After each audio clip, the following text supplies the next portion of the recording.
So one of the most common questions I get asked is what's the difference between a metabolic test and a VO2 max test? And why should I get a metabolic test? So a metabolic test is different than a VO2 max test. It's not learning this information here. So with a metabolic test, we're not just trying to learn this VO2 max information. So that can be important. It can tell us about your exercise capacity. But honestly, I feel like it tells us more at the low end of things if our VO2 max is too low, meaning we're not capable of doing enough work. But honestly, a VO2 max doesn't tell us a whole lot about your capability for working hard. Um, Honestly, some of that has to do with how much you're willing to suffer, and what kind of your lung capacity is in ratio to your body mass. And so that milliliters of oxygen, so a VO2 max is milliliters of oxygen per kilogram of body weight per minute. So this right here is milliliters of oxygen per kilogram of body weight per minute. So how much oxygen you can move and use per kilogram of body weight. So if you have a low body weight, you may have a really high VO2 max, but not necessarily have great endurance. And so I don't really like that number. For me, the zones are what's really critical. Finding out accurate heart rate zones for your body based on where do you perform best.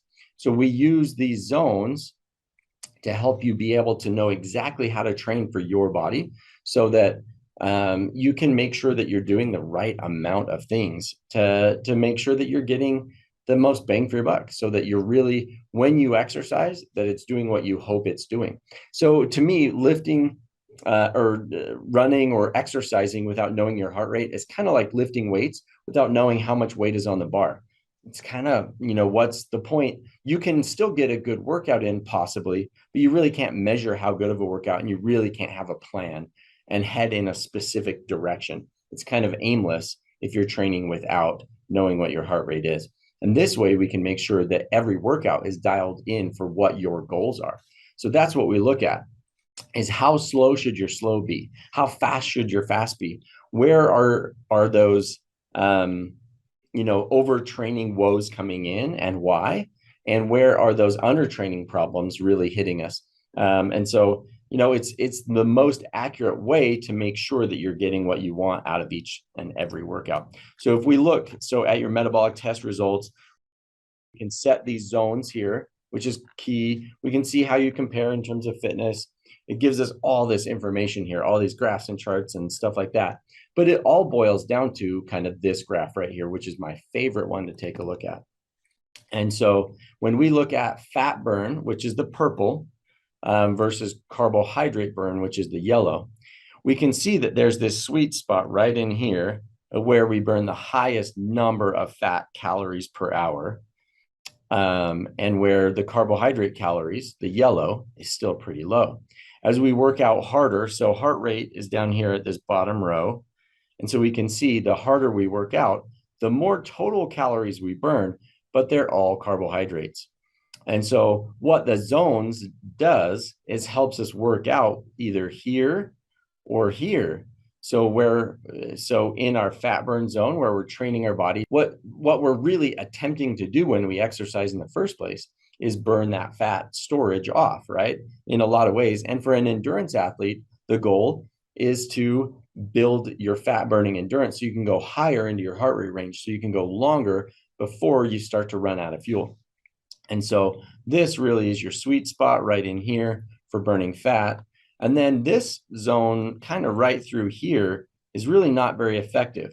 You're burning a lot of calories, but you're not burning optimal amounts of fat like you are back here. And you're burning a lot more carbohydrate that you're going to have to eat to replenish that amount. So fat, we can store unlimited amounts. A 150-pound person at 20% body fat has 105,000 calories stored on their body. That same person has about 16 to 1,800 calories worth of carbs stored on their body. So if you're going at 600 calories an hour, you're going to run out of energy a lot sooner, because only some of those calories are actually stored in our muscles. A lot of that's distributed throughout our liver for maintaining our blood sugar, and throughout our bloodstream for maintaining blood sugar. And some of it's in my biceps, which I'm not using for running, or in my shoulder muscles, or in my back muscles, or all those other things. And so it's not being used for those running muscles. And so when we go at a hard rate of burning mostly carbohydrate. That's why we bonk and run out of energy, why we get hungry, and why it's harder to recover, and why we need more days to recover. And so we either need to take more time to recover, or we have to back off.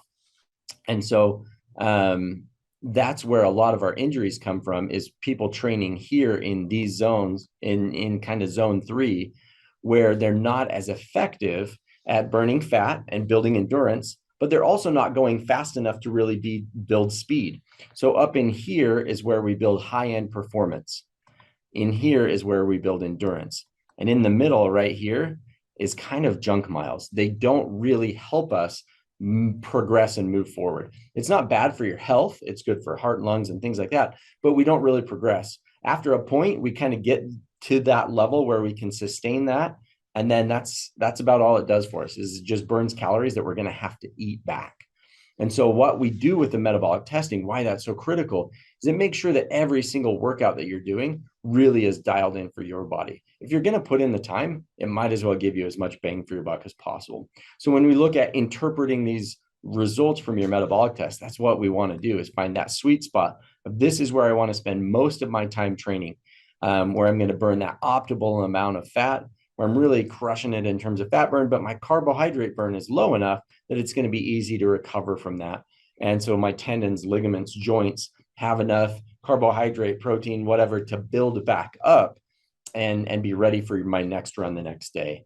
And so that is the key to the metabolic test, is that it gives you the information you need, the accurate zones, and the help you need to be able to know exactly what you need to do for your training so that you can maximize your fitness. So if that's what you're looking for, then a metabolic test is right for you. And so go ahead and click on the links down below to be able to sign up, so that we can get you the help you need to maximize your fitness and get the most out of every single workout.